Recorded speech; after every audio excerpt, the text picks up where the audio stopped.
Bom, saudações companheiros, meu nome é Wander, hoje eu estou aqui com o José Fernando. Saudações companheiros, vamos iniciar então mais um episódio do RevoluCast.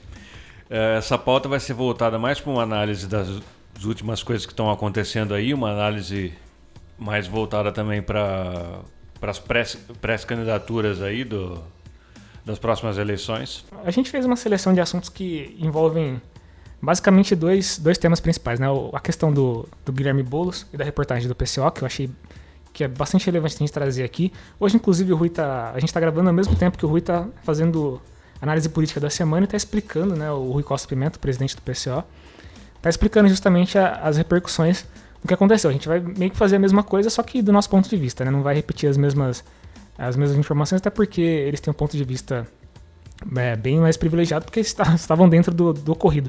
Mas assim, de um ponto de vista externo, o que aconteceu entre o PCO e o Guilherme Boulos, o PSOL e as redes de imprensa progressistas, elas são interessantes assim, principalmente porque elas revelam o caráter pequeno burguês do que são essas mídias ditas progressistas, né? O que elas estão buscando alcançar, quais são os limites, principalmente do que elas estão discutindo, porque ao mesmo tempo que você fala que você é a favor da classe trabalhadora e que você defende os interesses da classe trabalhadora, você não pode cercear o direito de um partido legítimo de esquerda a falar, né? Mesmo que você não concorde com o que eles estão dizendo, você vai lá e traz fatos contraditórios para debater, para rebater o que estiver sendo acusado. O Guilherme Boulos, ele é uma figura quase um deus, né, na esquerda. Tem gente que, sem dúvida, considera ele como uma divindade. E aí atacar a figura dele, atacar as políticas dele, né? Não só a figura dele, porque Guilherme Boulos, particularmente, a pessoa, assim como nós também, não quer dizer nada. O que quer dizer é a política que você leva à frente, né? E foi isso que o PCO atacou. Ele fez uma série de ligações, uma série de reportagens citando o Guilherme Boulos e as ligações que ele tem com uma galerinha aí bastante da pesada, que eu até selecionei aqui, né? A galerinha da pesada é super... sessão da tarde, várias né? confusões. Super sessão da tarde. Guilherme Boulos aprontou e assim, a gente vai explicar direitinho aqui o que, né? Bom, basicamente a reportagem do PCO, ela expõe a ligação entre o IRE, que é um Instituto de Relações entre Empresas e Estado. A sigla significa basicamente isso, que é bizarro. E um certo cidadão, que o nome Eu nem sabia que o Boulos tinha esse emprego. Então, isso pegou todo mundo de surpresa também. Era uma coisa que ficava... sei lá, não fazia parte do currículo dele. Não, até que tinha uma ele coisa... Ele não negou, quer dizer, nunca negou. Ele nunca falou. Ele não negou depois que veio à tona, né?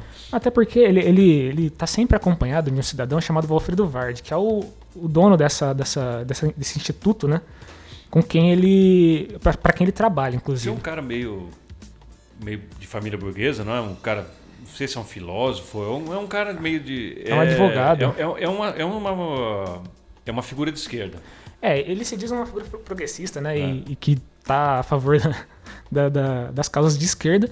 E estava sempre junto com o Guilherme Boulos, inclusive acho que ele financiou a campanha, uma das campanhas do Guilherme Boulos, não sei se foi para presidente ou o que foi. Ou a última para prefeito, né? Pode ser. Pode ser. Ele tá bastante ligado, eles sempre aparecem juntos e tal. É uma parceria pública, assim, nunca foi negada nem escondida. De fato, o Guilherme Boulos defendeu o parceiro dele, disse que é um cara ilibado aí, uma reputação bastante honesta. Só que, aí é que tá. Quando o pessoal foi pesquisar para fazer reportagem, descobriu que esse IRE tem uma colaboração com um instituto que chama Global Americans, que é um instituto que nada mais é que uma think tank, né? Uma think tank norte-americana, inclusive, que existe justamente para... Eu não vou dizer diretamente para... influenciar, né? Vamos dizer assim. Eles produzem conteúdo, eles produzem relatórios sobre a política externa de diversos países. Só que, assim, ao olhar essa think tank e ver quais são os objetivos dela, você tem que pensar quem financia essa think tank, né? De onde vem os recursos para fazer esse trabalho de criar relatórios, de fazer pesquisa a respeito dos governos e países estrangeiros. Vindo de uma instituição norte-americana, você tem que suspeitar que o governo norte-americano pode estar envolvido com isso. É o que, de fato, o PCO apurou, que o NED, que é o National Endowment for Democracy, colocou democracia no meio do nome do instituto, então, já fica meio... Já tem que ficar com o pé atrás, né? Já é meio complicado. E esse NED, que é a sigla, né? Liberdade e democracia. Duas tem que... Como que chama aquele negócio? É gatilho, né? A pessoa já tem que ficar ligada nisso aí. Não, então, esse instituto chamado NED aí, ele nada mais é do que uma variável, uma derivante, um derivado da CIA, de um trabalho que a CIA já fazia, que era dar golpe de Estado em um país nacionalista. Então, assim... Não surpreende. Claro que a ligação não é direta, não é tipo assim, IRE, CIA, mas ela passa por esses intermediários. Primeiro a Global Americans, depois o NED, né? Então, é uma coisa assim, muitos dos companheiros que estão ouvindo vão ouvir isso, né? Ou que companheiros que, sim, sei lá, que vão chegar a isso por conta da repercussão dada pelo PCO ou pelas réplicas, né? Que foram feitas porque foi o DCM que replicou? Fórum, né? Também. Acho que o Fórum e a DCM também repercutiram o problema. Esse pessoal, muitas vezes eles estão imbuídos com uma ideia assim, que é teoria da conspiração. Por exemplo, que você seria uma pessoa bitolada, né? Sabe igual aquele pessoal que fica procurando evidência de influência extraterrestre, tal, que estão entre nós, etc, etc. Eu não estou também entrando no mérito se tem ou não tem, só para ambientalizar. O grande problema, pessoal, que a gente precisa ver isso aí, é que principalmente a CIA, isso aí já ficou público há um bom tempo atrás, ela sempre teve procurando, de um modo ou outro, aberto ou dissimulado, controlar lideranças de esquerda.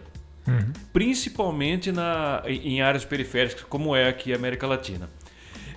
Teve uma época que eles estavam fazendo um estudo profundo.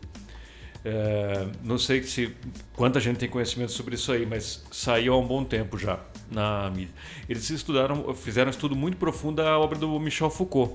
Uhum. E como aquilo poderia ser usado, vejam bem, para desnortear, veja bem, a atuação da esquerda. Uhum. E a gente pode dizer, pelo que a gente vê nas academias, que o sucesso foi quase absoluto. Eu, inclusive, quero pegar o gancho do que você falou para fazer uma propaganda aí do nossa nova iniciativa, que é o Revolucast Analisa.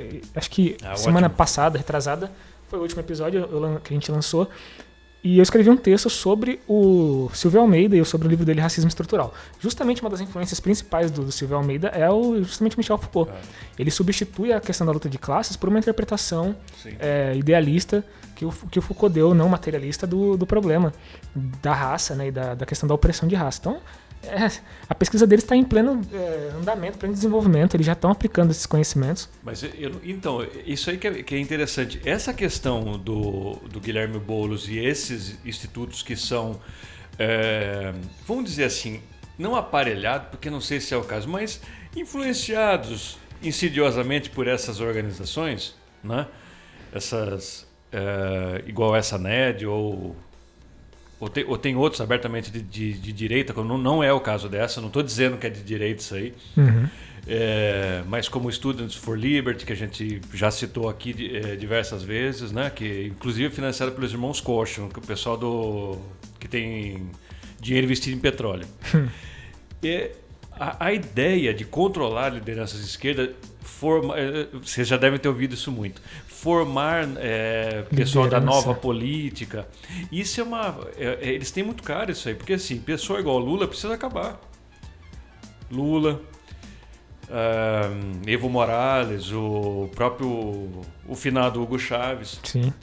Esse pessoal que tem lastro popular muito grande, que eles saem dessas classes, eles são educados na luta cotidiana e pegam esse ascenso, controlar não é fácil, porque é muito difícil controlar o Lula. Não que ele seja perigosamente revolucionário, não é isso.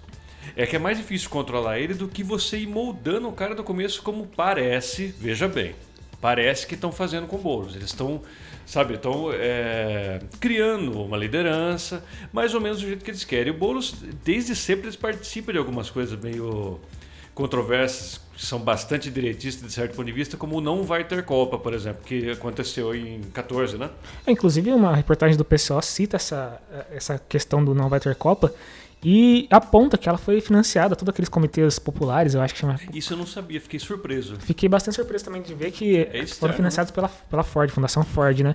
E assim, Fundação Ford a gente não pode dizer que seja nenhuma instituição progressista. Eles têm como principal objetivo exatamente controlar as democracias de países que eles querem controlar, mesmo que eles querem ter algum controle sobre a mão de obra, sobre as matérias-primas, principalmente petróleo, essas coisas. Eles têm uma forte ligação, uma forte influência para poder ter controle sobre isso. Então, quando eu vi essa reportagem, eu pensei assim, pô, obviamente que existe uma campanha muito forte contra o PCO, a maneira como o PCO divulga e como ele comunica as matérias sempre é na intenção de causar polêmica, né? Eles têm essa linha que não está errada, eu só estou comentando como é a forma deles atuarem. Então eles criam títulos chamativos, eles têm essa característica, né? Característica de acusar, de apontar. Polemizar. Nenhum ataque é um ataque gratuito, são ataques bem direcionados, eles citam nomes, não é uma coisa cordial. Eles fazem o que tem que fazer, o que o jornalista de verdade tem que fazer. Eles apuram e apontam. Então, toda essa característica geralmente cria uma pecha no PCO de que eles estão criando teoria da conspiração, que eles estão fazendo divisionismo. Acusaram o PCO de diversas coisas, eu não estou aqui para defender o PCO, mas evidentemente que são uma forma de contra-ataque muito inferior ao que deveria ser feito, que é assim... O pessoal parece que não ataca os fatos, né, que são então, levantados. Isso aí dá margem para um monte de interpretação. Estão dizendo que o Boulos está ligado a um instituto que tem ligações com o imperialismo. Era só ele vir a público explicar. Fala assim, não tem ligação nenhuma.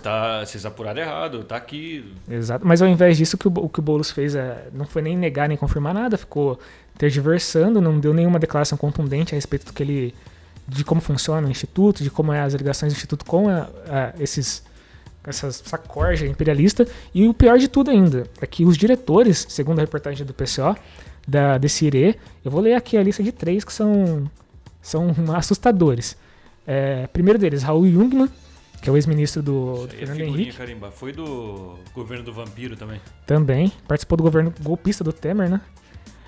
Tem o ex-ministro-chefe do GSI, o general Sérgio Ertegun, esse daí é uma figura nefasta também, defende torturador, a família dele inteira é ligada com golpismo, A família é ligada eu não sei qual teve envolvido, não sei se foi na do Getúlio ou na de 64, ele teve familiar envolvido nisso aí. Teve. Deve ser vô dele, sei lá. Teve general Ertegun envolvido em golpe até do Getúlio Vargas. Esse Ertegun e a família dele, eles são golpistas, eles têm uma tradição de levar o país para baixo, de trazer o Brasil para trás, né? E tiveram envolvido em muitas coisas. De repente a gente linka alguma matéria que explique melhor isso daí lá na nossa descrição. Seria interessante o pessoal envolvido nisso aí explicar o que ele está fazendo numa coisa supostamente progressista, né? Um cara desse naipe aí. Ele está envolvido nos assuntos de defesa lá, vai se saber o que ele está orientando para defesa no Brasil. Assim, vale lembrar que trazer para perto uma relação do Estado com a iniciativa privada, nesses termos, parece uma coisa bem positiva, né? Nossa, você está trazendo os interesses do Estado e da iniciativa privada juntos para poder fazer uma relação melhor. Mas a gente sabe quais são os interesses da burguesia no Brasil. O interesse do capitalista é sempre lucro. Não é conciliável, né? Eles não têm nenhuma intenção boa, bonitinha. Então só por isso você já pode inferir que esse instituto é uma excrescência. Mas tudo bem.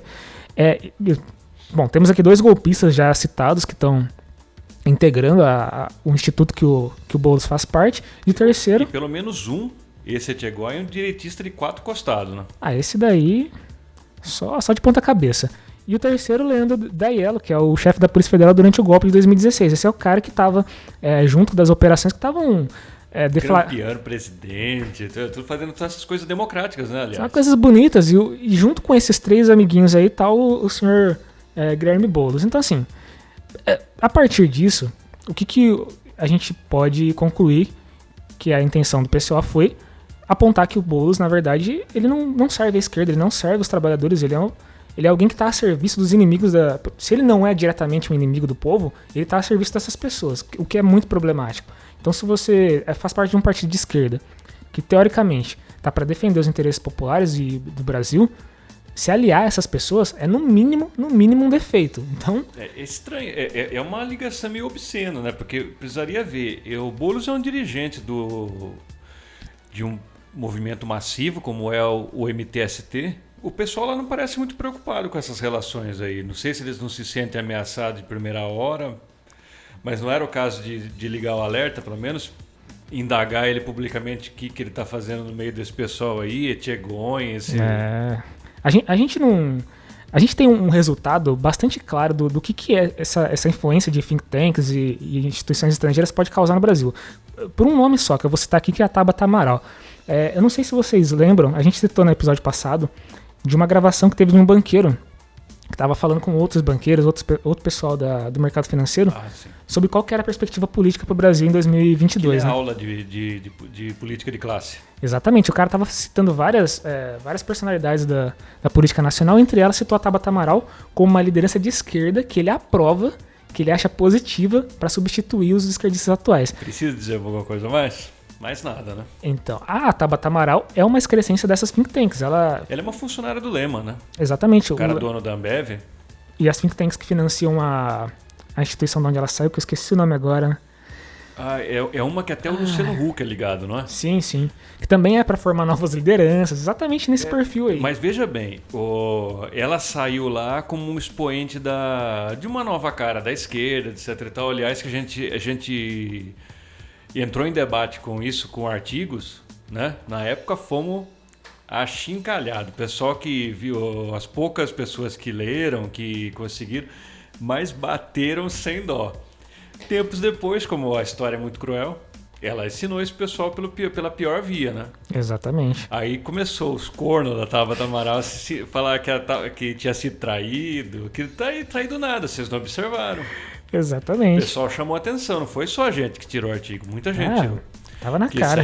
Essa menina era um embuste. Dane-se se ela veio da favela. Dane-se se ela é mulher. Pessoal, então, essas pautas também acabaram distorcendo tudo.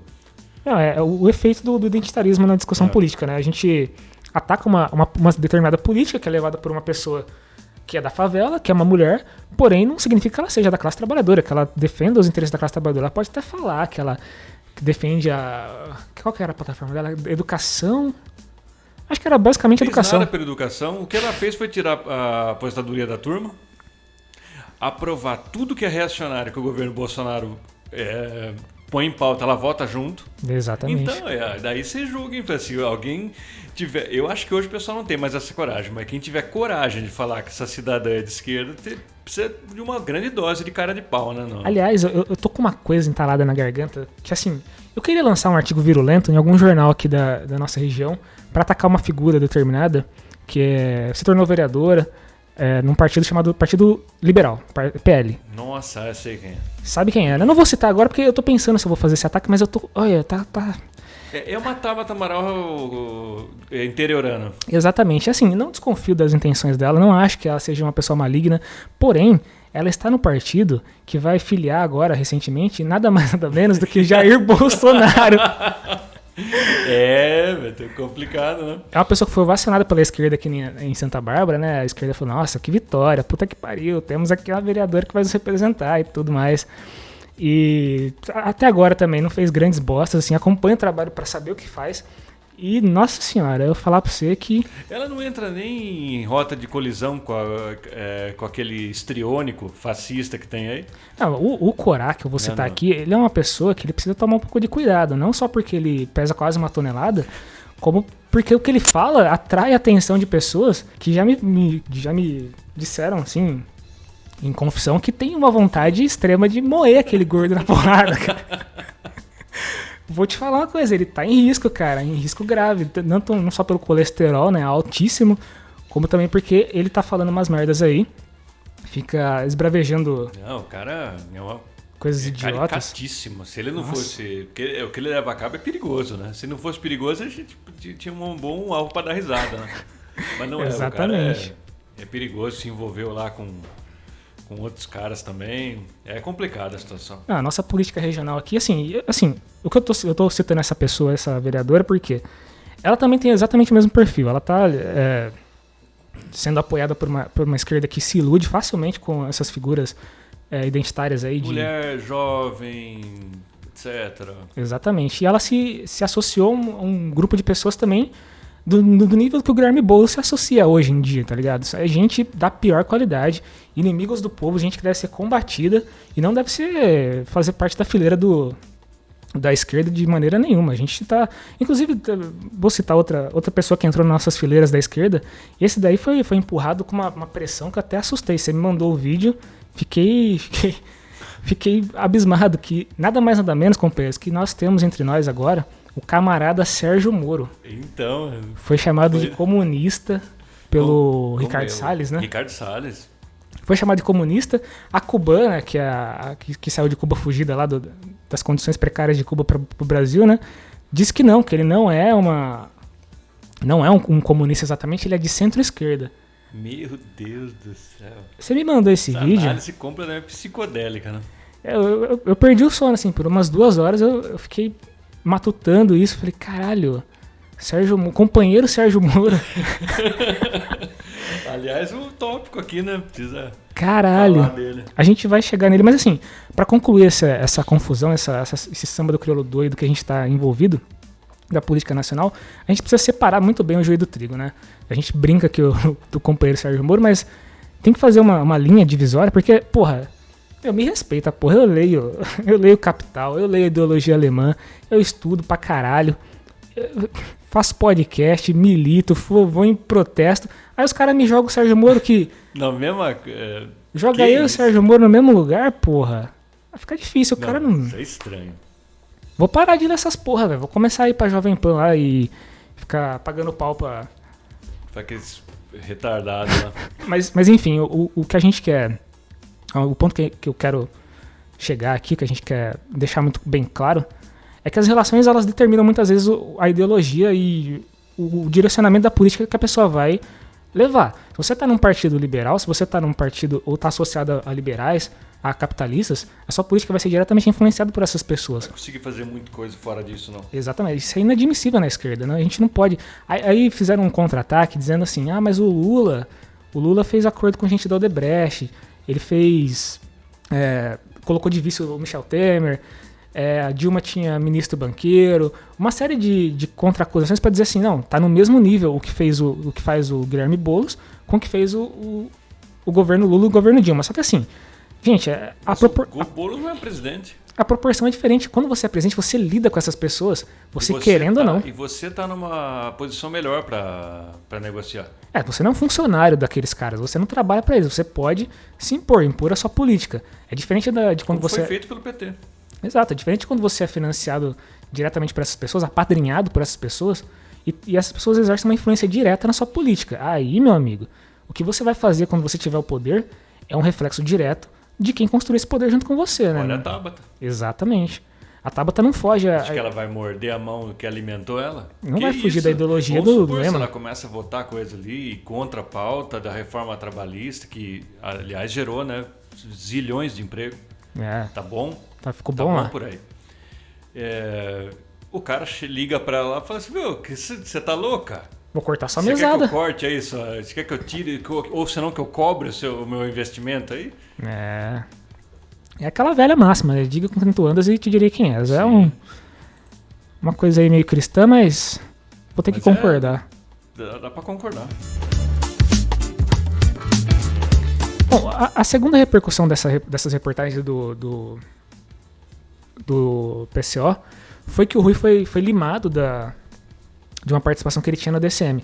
Eu vi essa confusão toda, que ela envolve outros personagens, não sei se você chegou a ver. Não, a fundo não. Nossa, acusaram o PCO de ter ameaçado o Kiko Nogueira, que é um repórter, um jornalista, e o PCO ter ameaçado de morte o Kiko Nogueira. Aí eu fui ver o que tinha acontecido.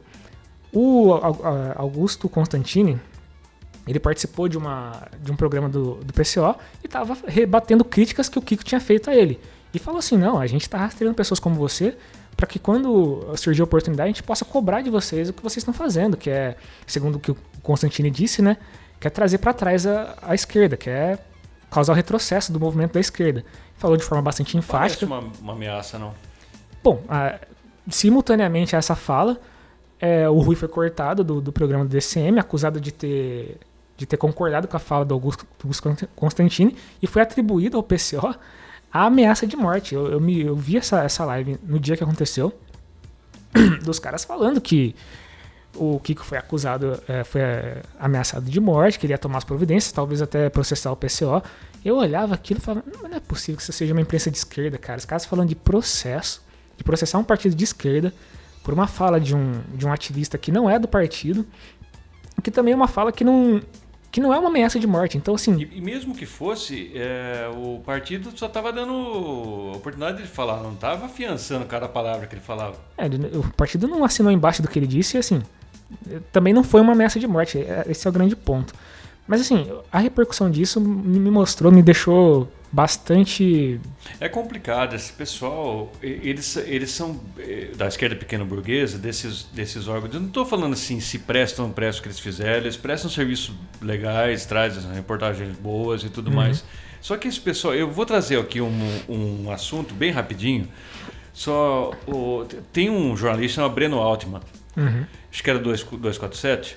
Acho que é. É uma figura de esquerda, um cara progressista, etc. e tal.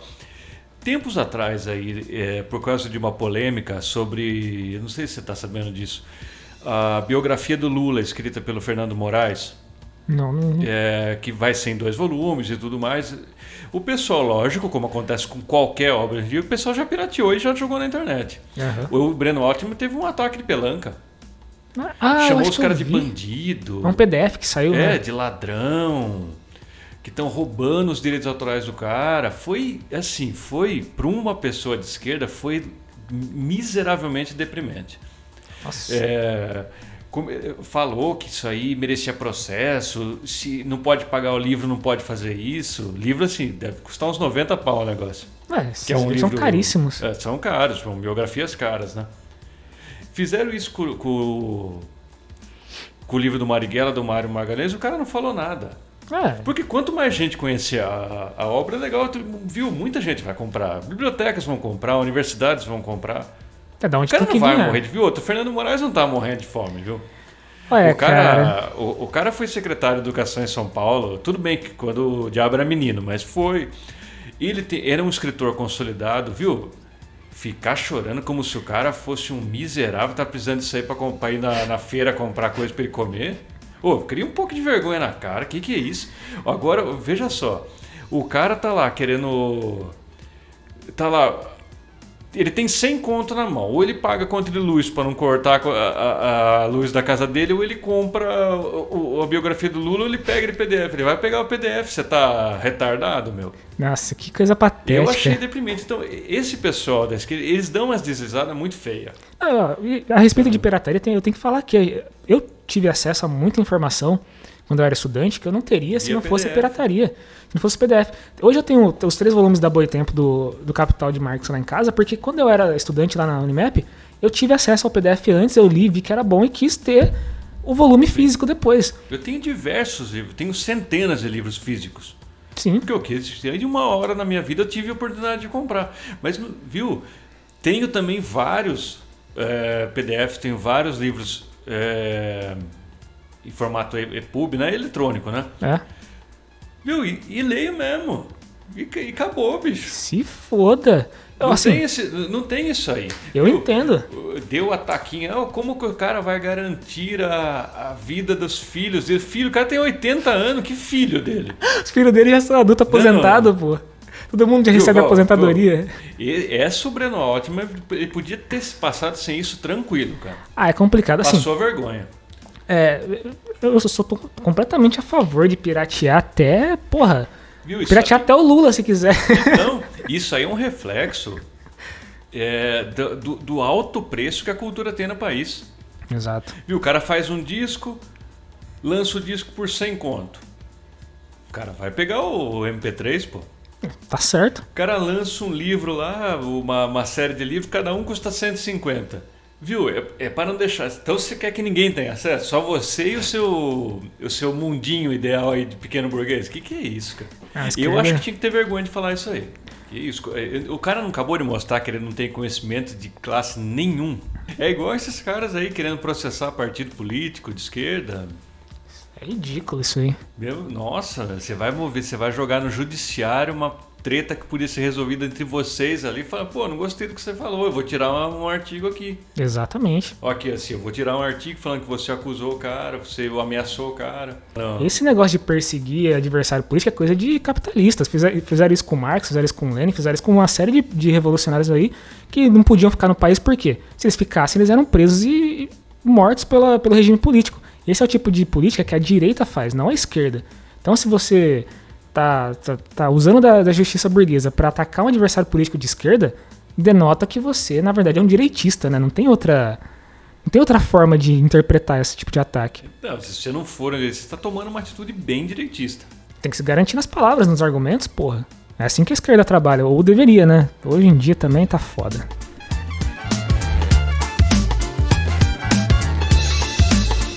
Bom, o segundo tópico que a gente quer abordar aqui nesse episódio é a questão das projeções para a política de 2022, que na verdade é o que está ocupando esse fim de ano aqui, tanto na imprensa burguesa quanto nos partidos políticos, e o que é um pouco lamentável, porque em 2021 mesmo, que é o ano corrente que a gente está gravando isso aqui, tem muita coisa para ser feita, ou teria muita coisa para ser feita, né, em relação principalmente a combater o governo Bolsonaro. Essa luta de combater o governo Bolsonaro, ela foi completamente esquecida, foi deixada para trás em favor das alianças políticas, dos arranjos. Tem um pessoal que está se arranjando na direita, né? Vou começar pela direita, que tem o Sérgio Moro se arranjando aí no partido, qual que é o partido? Podemos, né? No Podemos, que vai entrar junto com o Dallagnol, parece que saiu também para entrar no Podemos, e com o general Santos Cruz. O Podemos, ele pegou o núcleo duro do que era o governo Bolsonaro na área de opressão, né? Podemos não era daquele cara que tirou candidatura em 18, que parecia que tava bêbado? O cara de Santa Catarina. Mas aquele cara mamava o Moro desde aquela época já. Ele já era um puta bumbum guloso, já queria dar o cu pro Moro a qualquer preço. E eu acho que ele ficou muito feliz com a entrada do Moro. Eu só falava de Moro e Lava Jato. Não, assim, houve um racha no partido, se eu não tô enganado, teve um pessoal que não curtiu isso daí, que debandou, saiu mesmo do Podemos. Mas teve um pessoal que deve estar com o cu piscando, né? Na hora que viu o Sérgio Moro ali, o general falou, não, é isso aqui que eu quero, velho. E eles estão achando que estão com uma chance grande de... Não vamos dizer que não tem chance, porque afinal de contas eles são operários do golpismo, né? Do imperialismo. Pessoal eles poderoso. Vão receber um apoio bastante massivo dessa galera. E eles têm se consolidado aí como a chamada terceira via, que eu até anotei aqui. Parece que deixaram o Ciro Gomes na poeira, né? Coitado do Ciro Gomes. Ciro Gomes, o cara, carreira sólida, né? É o cara que tem um projeto nacional aí, né? Então. O cara que se vangloria por ter um projeto. Inclusive, a candidatura do Ciro Gomes ele tinha deixado em suspenso, mas parece que já voltou já. Mesmo com o partido dele votando a favor dos precatórios, né? De dar golpe, não, de dar calote em funcionário público. O PDT tá fazendo esse movimento a favor do governo. E o Ciro Gomes fez um sinal de protesto de que... A gente pode falar isso, foi um mise-en-scène, né? Mise-en-scène, falou. O pessoal achar que ele não é tão direitista assim. Mas ele já tá de volta aí. Atrás, né? Vai concorrer, mas agora tá atrás do Moro. O Moro passou ele em intenções de voto, segundo as pesquisas aí mais recentes que a gente tem. Mas assim, a configuração pra direita também conta assim com dois personagens que eu acho esdrúxulos, que é o Eduardo Leite, que é a ala... O bolsonarista gay, não é? É uma ala progressista dentro da direita. Legal. Pegaram o cara que é gay pra dizer que eles não são tão reacionários e filhos da puta quanto a direita colocaram ele como uma figura de pro aí, tá competindo com o João Dória pra concorrer à presidência, e esse processo aí só foi interrompido porque, não sei se você acompanhou, o PSDB fez uma licitação pra fazer prévias. Acho que o PSDB é um dos poucos partidos no Brasil que faz prévia pra presidente. Aí o partido tem que votar, né? É que eles são tão puxa-saco de norte-americano que até isso eles têm que fazer igual, né? Eles dizem que isso é um puta mecanismo democrático de prévia. Aquela merda tá decidida pelos caciques do PSDB desde que o cara faz aquele negócio de fachada. Se você viu, olha esse partido. Que partido bom, organizado. Tá tudo cantada a pedra lá, pô. Não, fora que eles contrataram uma empresa lá pra fazer um aplicativo e não conseguiram fazer funcionar. Aí eles votavam lá, não dava certo. Aí suspenderam umas 3 vezes, procuraram outra pessoa pra fornecer o aplicativo. Até hoje não votaram nada lá. Tá tudo A prévia tá parada. Tá parado. Aí o que A prévia do Democratic Party tá parada, né? Não. Olha como é democrático, olha como funciona. Se eu não me engano, é assim, 25% da composição dos votos para eleger um candidato, ela é feita pelos membros do partido. Que são assim, eu sou do PSDB, sou filiado, posso votar. Outros 25% de peso são para governadores e deputados. Outros 25% acho que é para presidente do partido e mais uns caciques ali. E tem uma quarta parte que também eu não me recordo agora. Mas assim, o que interessa é que tem 50 pessoas que votam, valem 25% dos votos, que valem 1 milhão de filiados. Então você tem 50 pessoas versus 1 milhão. Cacique. Não. Super democrático. Esse é o Partido Social Democrata do Brasil. Então, quando a gente fala que quem cumpre esse papel historicamente reservado à social-democracia no Brasil é o PT, o pessoal não entende. Não, essas siglas, esses nomes, eles não querem dizer nada. Não. O PSDB é um... Social-democracia no Brasil, que a gente viu, aquele exemplo da social-democracia de tipo alemã, por exemplo, do começo do século XX, é o PT que cumpre esse papel. Exatamente. E vindo para a esquerda, a gente tem... Aliás, vindo para a esquerda não, já vamos ficar no meio aqui. A gente teve dois eventos importantíssimos, que foi a viagem do Lula, né, à Europa, que eu acho que ainda está acontecendo, não sei se ele já voltou, acho que não. Acho que ele ainda está na Europa, né? Mas o que acontece nessa viagem do Lula? A gente teve uma cobertura bastante esdrúxula da imprensa. Aliás... Quase nenhuma, né? Quase nenhuma cobertura. Enquanto o Bolsonaro estava aqui cagando nas calças, os caras estavam dando matéria, dando capa pro Bolsonaro fazendo merda, ou pro Eduardo Leite falando que os gays são maravilhosos, o Lula estava lá na Europa conversando com lideranças de sindicato. Fazendo papel de estadista, né? O Brasil não tem. Exatamente, estava lá conversando com a galera lá sendo recebido como chefe de Estado, como é uma coisa meio louca, né? Um cara que é um ex-presidente sendo recebido como chefe de Estado e cumprindo o papel quase que de presidente. Ele é tipo...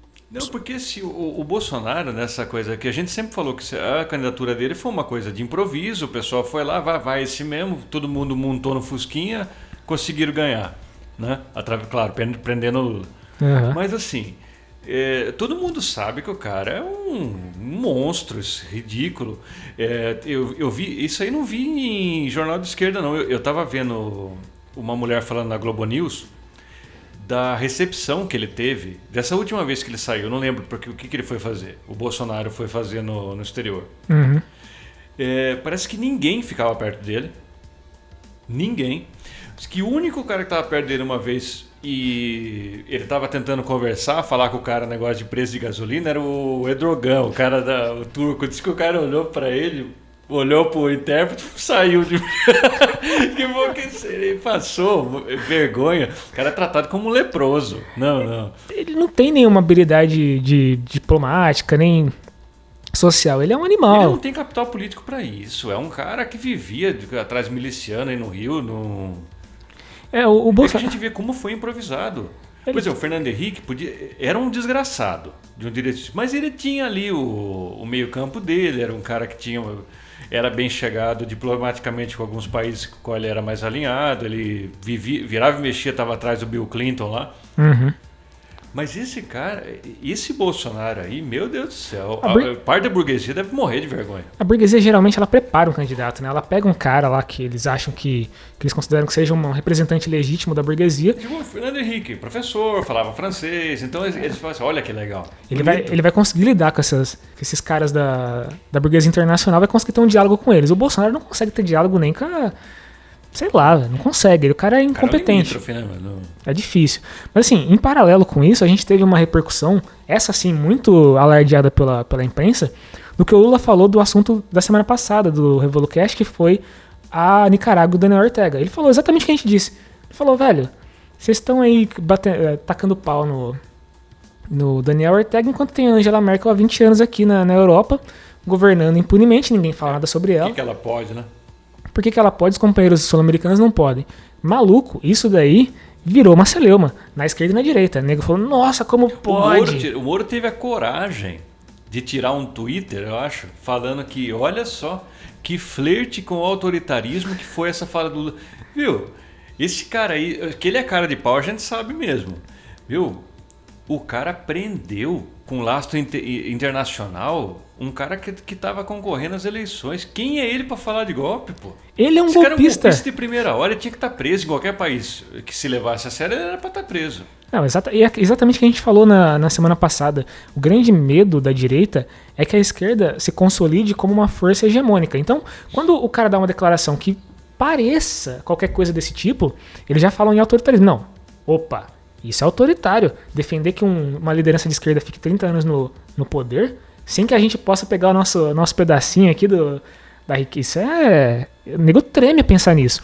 E assim, eu conversei com um amigo meu, ele falou assim, tava ouvindo o episódio de vocês sobre a Nicarágua, inclusive aqui é o Henrique Madureira, um abraço pra ele. Um abraço. Ele falou pra mim que eu tava ouvindo o que vocês falaram sobre a Nicarágua e repensei as minhas posições, é exatamente o que vocês disseram mesmo, tal, que existem lideranças na Europa que estão aí há muito tempo, há tanto tempo quanto lideranças aqui na América do Sul, ninguém fala nada, então assim, o cara usou nosso trabalho para poder repensar a posição política dele, que é exatamente a nossa missão, né? Exato, isso é ótimo, cara. Não, eu fiquei lisonjeado. Acho que é missão cumprida, né, cara? Porque tá um monte de gente aí que tá especialista em regimes democráticos e... Como é que chama o país? Nicarágua, né? Então, a gente precisa parar para raciocinar. Especialista mesmo, mano. Porque é muito fácil pegar o discurso da imprensa, porque um discurso, eles sim fazem um discurso hegemônico, um discurso sem críticas. Eles vão lá e falam assim, é um regime que está há 30 anos no governo. É na América do Sul. Isso fosse um absurdo. E é de esquerda, é autoritário. É ditadura. É ditadura. Eles não reconhecem que ali existe um movimento político que apoia o governo e que as lideranças de oposição são ligadas ao imperialismo internacional dos Estados Unidos. Então, assim, quando vai uma liderança dessa presa, uma liderança política de direita presa num país desse, é uma coisa a se comemorar. Não porque é uma coisa autoritária, mas sim porque o país está defendendo sua autonomia. Você não pode deixar esse pessoal solto, velho. E o pessoal... Então, é isso que eles... Assim, quer que ponha quem? Tudo bem, 30 anos, assim, o cara já vai... Se ele é tirado do poder. Você vai colocar um daqueles golpistas lá no poder para entregar o país de novo?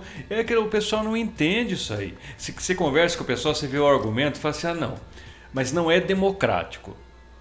Tá, o que é democrático? Você tem que deixar o direitista ganhar, que senão você não é democrático? É alternância de poder, né? É um jogo democrático. Que jogo democrático? Não tem jogo nenhum. Essas peças são movidas à política. O pessoal tinha que retornar a Maquiavel, você não acha? É questão de poder, porra. Política é conquista do poder e manutenção dele. O que é além disso aí? Exatamente. Pergunta lá pros caras se eles querem largar o poder, deixar o poder na mão. Viu? Eu nunca vi um direitista falar assim, não, tá na hora de eu deixar aquele Partido Comunista entrar aqui para dar uma oxigenada na democracia. Viu? A conta outra aí, pô. Não, já passou da hora de ter um Partido Comunista de verdade no poder pra depor esses direitistas e nunca mais eles voltarem. Essa é a grande questão. É que eles sabem que o governo deles é tão ruim que quando o governo do PT, pouca gente entende isso aí. Com todas as limitações, a gente tem, pode parecer que não, mas a gente tem muita crítica ao governo do PT. Só que o que eles fizeram, por pouco que for, programa de distribuição de renda, programas de financiamento estudantil, programas de emprego, de educação técnica, igual foi feito, isso aí mudou tanto a vida do pessoal nesses anos que o PT ficou no poder, que o pessoal não quer ver a direita pintada mais. Os caras tiveram que prender o cara para eles conseguirem ganhar. Exatamente. E sei lá se ganhou. Ninguém sabe o que acontece, né? É que a política está muito sendo confundida com uma questão administrativa. Eu vejo esse discurso muito na imprensa hegemônica, na imprensa capitalista, que é assim, não, é uma questão econômica, temos que trazer a questão econômica, qual que é o projeto econômico. Por isso que quando a gente bate no Ciro Gomes aqui também é nesse sentido. Porque assim, no papel, cara, o papel aceita qualquer coisa. Eu vou falar que o projeto de desenvolvimento do Ciro Gomes é ruim? Não. Não é ruim, mas eu perguntei para um cirista uma vez e não souberam responder. O projeto para todo mundo que leia um livro do Ciro Gomes é muito fazer uma propaganda. É bom. É lindo. Sabe o que é? É o projeto de Getúlio Vargas. De industrialização nacional. Quem que não quer? Exatamente. Eu queria que o Ciro Gomes ou qualquer outro governante colocasse aquilo do A ao Z. Só que só tem uma pergunta. Como é que o Ciro Gomes vai convencer os imperialistas que ele tem que industrializar o Brasil? Ele e o irmão dele com uma reta escavadeira? O Ciro, não, vamos pensar um pouco. ele fala assim, não preciso de apoio popular nem apoio do Congresso para fazer as reformas. Caralho, Sim. o Getúlio Vargas, que foi um ditador. Você não consegue dar um peido se você não O cara foi um ditador no Brasil, o cara tinha apoio militar. Ele não conseguiu, ele foi morto, velho, pelo imperialismo. O Getúlio Vargas, você tá batendo pau na mesa. É o maior estadista que o Brasil já teve. Exatamente, o cara foi um militar, o cara foi um ditador, o cara depois foi eleito, teve apoio popular pra governar. Ele foi tudo, é uma personagem política muito superior ao Ciro Gomes, em termos de poder de executar o projeto dele. Agora vem o Ciro Gomes com um livro, umas bravatas, falar que... aquele livrinho embaixo do braço, ele e o irmão dele... Viu, o Brasil não é Sobral. Que ele vai lá, faz uma escola modelo, não sei o que, você tá louco, homem. Viu? Os caras, ele teria que entender, não sei se ele entende, porque ele é um homem inteligente. Ele tem uma capacidade. Só que ele teria que entender uma coisa, ou os ciristas teriam que entender uma coisa. Essa é uma questão geopolítica. Não é da cabeça de quem tá lá, não é da vontade política. Às vezes o cara é até bem intencionado. Sim, claro. Só que ele precisa convencer o pessoal que fazer uma remodelação do parque industrial brasileiro, tirar o Brasil de uma posição subalterna na política internacional e colocar como protagonista de certas áreas, isso aí custa guerra, velho. Não é fácil assim, não. O cara te dá uma pancada, meu. A Alemanha tentou fazer isso, olha o que deu. Não, e o próprio, deu 2 guerras. O próprio Leonel Brizola, que é a referência máxima do PDT, é um cara que quando teve o golpe de 64, ele propôs colocar tanque na rua para combater os golpistas. Ele não falou assim, vamos fazer um projeto nacional. Não. Porque ele sabia que o problema central prático, né? de política era um problema de poder. O Jango, ele só conseguiria fazer o que ele propôs, que é as reformas de base, se apoiando no povo. Se apoiando no povo e demonstrando que ele tem poder para fazer aquilo. Não era... Jango era um pequeno burguês. É um bundão, né? Ele acabou arregando na hora que deveria ter ouvido o que o Leonel Brizola disse, que era assim, ó. O cara se retirou, falou assim, é uma frase muito engraçada. A gente já até citou em outro episódio isso aqui, acho que sobre o regime militar. Ele falou, não vamos acionar nada, não vamos fazer nada, não quero que derrame sangue dos brasileiros. Mas derramaram por 20 anos, tá certo? Exatamente. A consequência do que ele fez, da capitulação do Jango, foi vista... Custou caríssimo, custou 2 décadas Isso fora os atrasos que a ditadura trouxe, etc e tal. Não estou falando de morte ou outra, tortura nem nada. Isso aí faz parte do pacote de um regime autoritário. Mas assim, dívida externa, um monte de coisa que retrocedeu, que estava vindo, que estava sendo colocado na excelência como um ensino no Brasil, era a ditadura arrasou com isso. Exatamente. Arrasou. O retrocesso que eles causaram repercute até hoje. A gente tem... inúmeras questões que a gente pode apontar de consequências do que foi o golpe militar no Brasil. E ainda continua sendo, né? Porque o golpe militar no Brasil, o golpe de 2016 foi uma consequência, uma reverberação desse golpe de 64. A gente tem... assim, aqui não se derrotou a ditadura. Ela entrou num refluxo grande por conta das greves do ABC, no início do protagonismo do Lula, etc e tal. Saiu de cena, só que ela se manteve... O aparato da ditadura está armadíssimo. Eles estão de volta, inclusive. Os caras estão aí. O próprio Bolsonaro é uma excrescência da ditadura. Eles acreditam no mesmo modelo de governo, de regime. Então, assim, a gente não pode subestimar o caráter político do que acontece e não pode propor uma política diferente do que o Lula está propondo, que é uma política nacionalista. Em primeiro lugar, claro. Nós que somos comunistas propomos uma política diferente, que é de revolução, que é de acabar com o aparato burguês e constituir um governo popular baseado na autoridade do povo. Essa autoridade que se mantém... A real democracia, né? Exatamente. Por pegar o sentido grego da palavra. Essa autoridade que se mantém baseada em programas políticos guiados por capitalistas é uma democracia que existe, mas na prática mesmo quem governa, quem tem os meios de produção é quem tem o poder. Então... acabei de lembrar outra coisa que o Ciro Gomes fala, que ele ele critica muito Lula por ele ser... manso ou não atacar o capital financeiro, os banqueiros, né, para melhor dizer. Uhum. Diz que banqueiro não vai negociar com ele. Não é que o banqueiro não vai negociar mesmo, o banqueiro vai mandar o que ele tem que fazer. O que ele vai fazer sem os bancos, mano?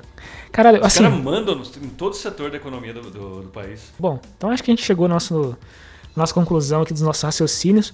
Vamos esperar que o pessoal ouça a nossa mensagem, né? Consiga captar e passe pra frente, divulgue aí o nosso trabalho e se preparar, cara, porque a gente não tem outra opção que não lutar. Então, se você pode... É só isso que resta. Você pode ajudar a lutar como for, estamos aí e contamos com a ajuda de todo mundo, beleza? Então, até a próxima, companheiros. Muito obrigado. Abraço pra Júlia. Sempre ouve aí. Tchau, tchau.